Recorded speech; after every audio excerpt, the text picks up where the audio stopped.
Romuald est agent forestier et depuis quelques mois, c'est avec Hermès qu'il part travailler. Hermès, viens. Allez, voiture. C'est bien. À ta place. Hermès, allez à ta place. C'est bien. A priori, ce jeune Carlin n'était pas taillé pour la forêt, mais qu'à cela ne tienne, rien ne peut l'empêcher d'accompagner son maître. À l'origine, il n'était pas prévu qu'on prenne un petit Carlin comme lui. Et il se fait qu'on a perdu un chien dans des circonstances assez malheureuses. Et que dans les jours qui ont suivi la perte de ce chien, on nous a proposé Hermès, qui avait 2 mois à l'époque. Ça devait être le chien de ma compagne, mais il était tellement énergique à la maison, tellement vif, que j'ai dit un jour, je vais l'amener en forêt, il va pouvoir se dépenser. Et il y a pris goût, et maintenant il ne peut plus se passer de sa sortie quotidienne dans les bois.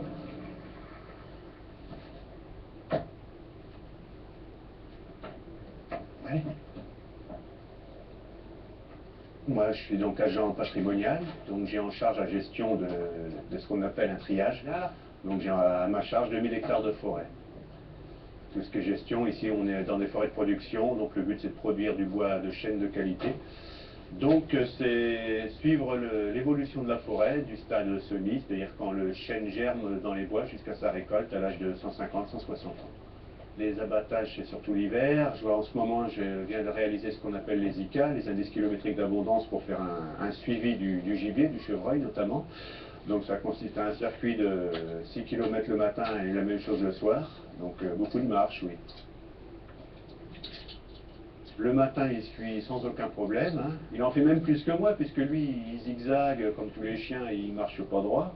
Et de le voir, lui, effectuer tous ces efforts-là sans broncher, oui, ça m'a surpris au début. C'est pas l'animal qu'on est le plus habitué à rencontrer dans les bois. Hein. Et ma foi, il s'est très bien acclimaté à ce genre de vie. Dès que je mets ma veste pour partir, il est prêt, en même temps que moi. Allez Hermès, c'est quand tu veux. Allez, viens.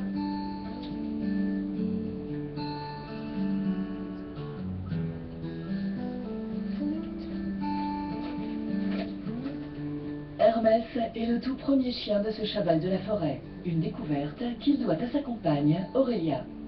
Assistante vétérinaire et éleveuse de Maine Coon, la jeune femme a débarqué dans la vie de Romuald avec de très nombreux animaux de compagnie qui ont tous très rapidement trouvé leur place dans le nid douillet du couple. Et si Toscane, la femelle Carlin, n'a pas fait craquer notre homme des bois, l'arrivée d'Hermès a eu raison de ces derniers a priori. C'est quelque chose qu'il ne comprenait pas forcément, en fait, hein, qu'on puisse être attaché à ce point à un petit compagnon à quatre pattes. C'est ça qui est le plus amusant, hein, en fait, hein, c'est de voir qu'il a vraiment développé un lien avec ce chien. Je pense que c'est parce qu'il est complètement différent de Toscane, qui passe son temps à dormir, qui a toujours été comme ça, en fait, très lymphatique, quoi. Elle réclame pas vraiment à sortir, la plupart du temps il faut qu'on la porte. Et quand il a vu qu'Hermès aimait beaucoup le contact de la nature et partir avec lui en forêt comme ça, il a changé d'avis sur le Carlin, hein, en fait. Ce que j'apprécie chez lui, c'est sa présence déjà, hein, on se sent moins seul, même si la solitude n'est pas un grand problème.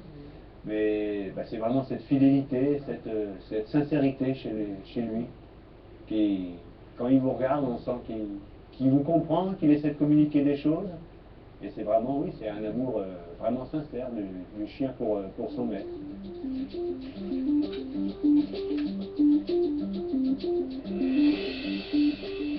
Et bien.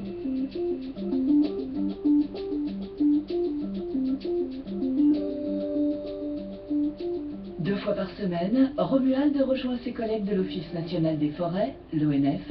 Hermès retrouve alors lui aussi quelques collègues. Des chiens XXL pour lui, mais avec lesquels il s'entend à merveille. Ça nous fait une meute un peu particulière, on va dire. L'avantage de notre métier, c'est qu'on peut travailler avec les chiens, ils ne nous dérangent pas, à partir du moment où ils se sauvent pas. Il n'y a jamais eu de moquerie de la part des collègues? Moquerie, non. Rigolade, oui. Parce qu'on était surpris quand il est arrivé en forêt. Mais bon, les autres passent par-dessus les ronces et lui il passe par en dessous, quoi. Ça correspond au Romuald, Il a une petite tendance à se démarquer du reste dans le bon sens, et je trouve que ça complète bien le personnage qu'il est.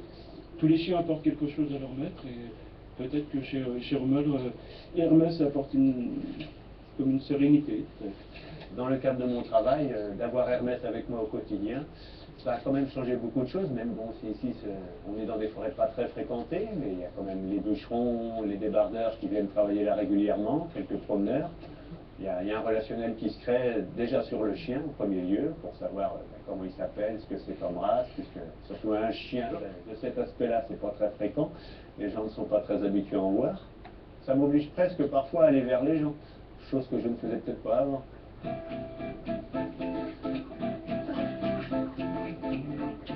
Il est temps de dire au revoir à son grand copain Pierrot. Il faut rentrer à la maison où Toscane l'attend déjà.